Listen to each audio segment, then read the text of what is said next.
नमस्कार। आप सुन रहे हैं यह audio book NSS IT Bombay द्वारा प्रस्तुत चैनल वॉइस फॉर पर्पस पर।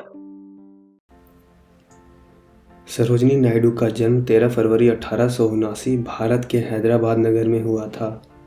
इनके पिता अघोरनाथ चट्टोपाध्याय एक नामी विद्वान तथा मां कवित्री थीं और बांग्ला में लिखती थीं। सरोजिनी जी बचपन से ही बहुत अच्छी विद्यार्थी रही। उन्हें उर्दू, तेलुगु, इंग्लिश, बंगाली सारी भाषाओं का बहुत अच्छे से ज्ञान था।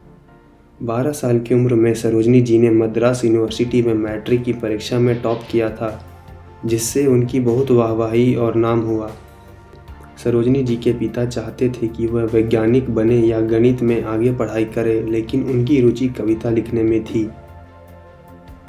वे 1895 में उच्च शिक्षा प्राप्त करने के लिए इंग्लैंड गई और पढ़ाई के साथ साथ कविताएं भी लिखती रही।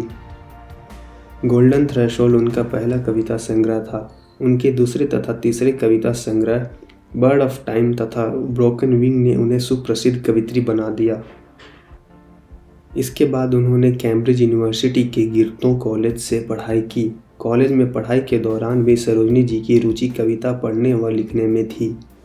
ये रुचि उन्हें उनकी माता से विरासत में मिली थी। अपनी पढ़ाई पूरी करने के बाद 1898 में सरोजिनी नायडू डॉक्टर गोविंद राज जुल्लू नायडू की जीवन संगिनी बनी। यह उन्होंने अंतरजातीय विवाह किया था, जो कि उस दौरे में मान्य नहीं था। यह एक तरह से क्रांतिकारी कदम था, मगर उनके पिता ने उनका पूरा सहयोग किया था और उनका वैवाहिक जीवन सुखमय रहा।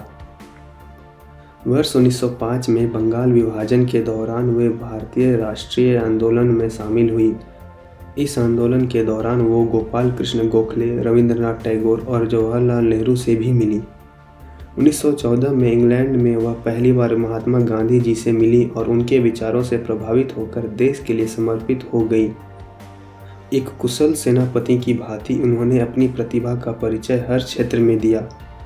उन्होंने अनेक राष्ट्रीय आंदोलनों का नेतृत्व भी किया और जेल भी गई। वर्ष 1925 में वह भारतीय राष्ट्रीय कांग्रेस की अध्यक्ष चुनी गई। वह भारतीय राष्ट्रीय कांग्रेस की अध्यक्ष बनने वाली पहली भारतीय महिला थी। गांधी जी ने सरोजिनी नायडू का कांग्रेस के प्रमुख रूप में बड़े ही उत्साह भरे शब्दों में स्वागत किया। पहली बार एक भारतीय महिला को देश की यह सबसे बड़ी सौगात पाने का सम्मान मिलेगा। अपने अधिकार के कारण ही यह सम्मान उन्हें प्राप्त होगा।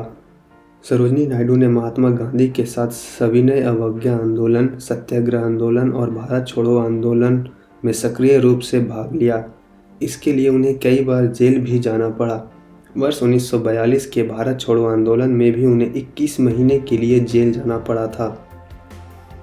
संकटों से न घबराते हुए वह एक वीरांगना की भांति गांव-गांव घूमकर देश प्रेम का अलख जगाती रही और देशवासियों को उनके कर्तव्य की याद दिलाती रही।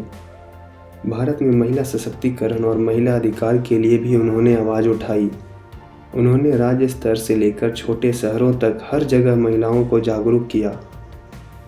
सरोजिनी नायडू को भारत कोकिला के रूप में भी जाना जाता है। यह स्वतंत्रता सेनानी और महान नेता, अच्छी कविता लेखिका के अतिरिक्त अच्छी गायिका भी थी।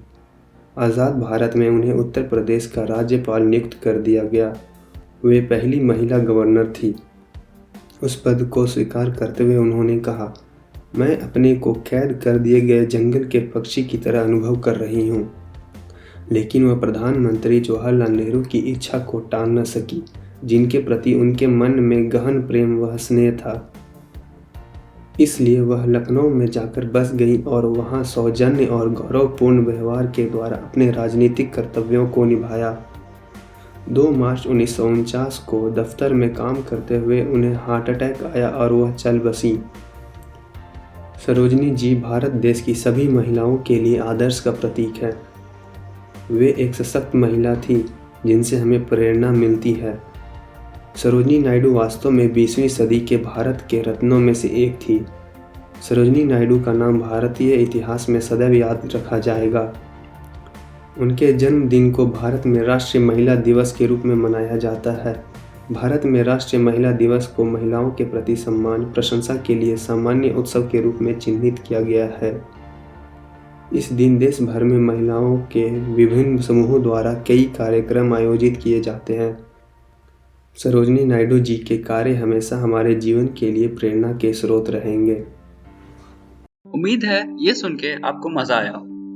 और दिलचस्प ऑडियो बुक सुनने के लिए इस चैनल को लाइक, शेयर एंड सब्सक्राइब कीजिए।